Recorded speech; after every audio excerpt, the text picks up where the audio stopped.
What sprang up? What grasped the little vessel? The boat whirled around.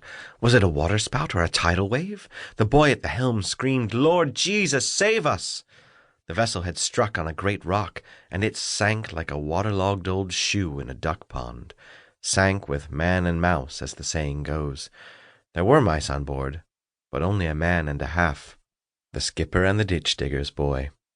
No one saw it, save the screaming gulls above and the darting fishes beneath, and these hardly saw it clearly, for they fled in terror when the water poured into the doomed vessel. There it lay, scarcely a fathom below the water, and the two were drowned and forgotten. Only the glass was left, for the blue wooden block kept it afloat, and it drifted onto the shore. Where and when? That's of no consequence.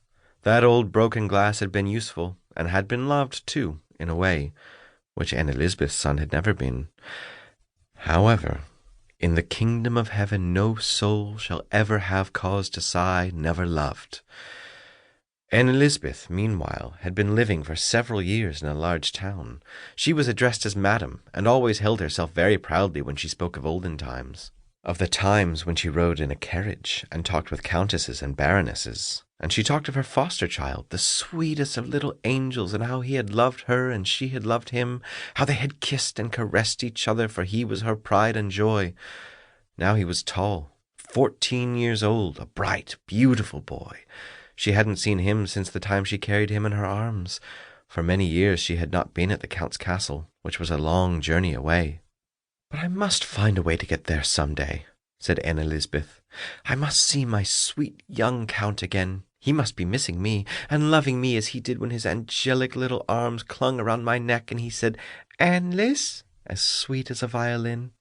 Ah, yes, I must make short work of it and see him again."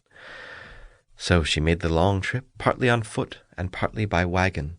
The castle was as magnificent and the gardens as lovely as ever, but the servants were all new to her, and not one of them knew Aunt Elizabeth or what she had once meant there.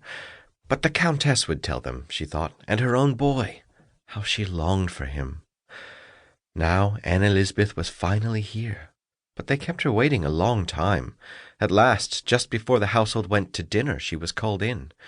The Countess spoke to her very courteously, and promised that after dinner she could see her beloved boy, so she had to wait for another summons. How tall, thin, and lanky he had grown! But he still had his beautiful eyes and angelic mouth, and he looked straight at her without a word. Certainly, he had no recollection of her. He turned to go, but she caught his hand and pressed it to her lips. "All right," he said. "That's enough." And then he left the room. The ungrateful young nobleman, whom she had loved above all on earth and had made the pride of her life. So Aunt Elizabeth left the castle and made her way homeward along the highway. She was very sorrowful. He had been so cold and strange to her, without a word or thought for her. He, whom she had once carried in her arms night and day, and always had carried in her heart. Then a huge black raven flew down and alighted on the road just in front of her and croaked again and again. "Oh, what bird of ill omen are you?" she said. As she passed the ditch-digger's house, his wife was standing in the doorway, and they spoke to one another.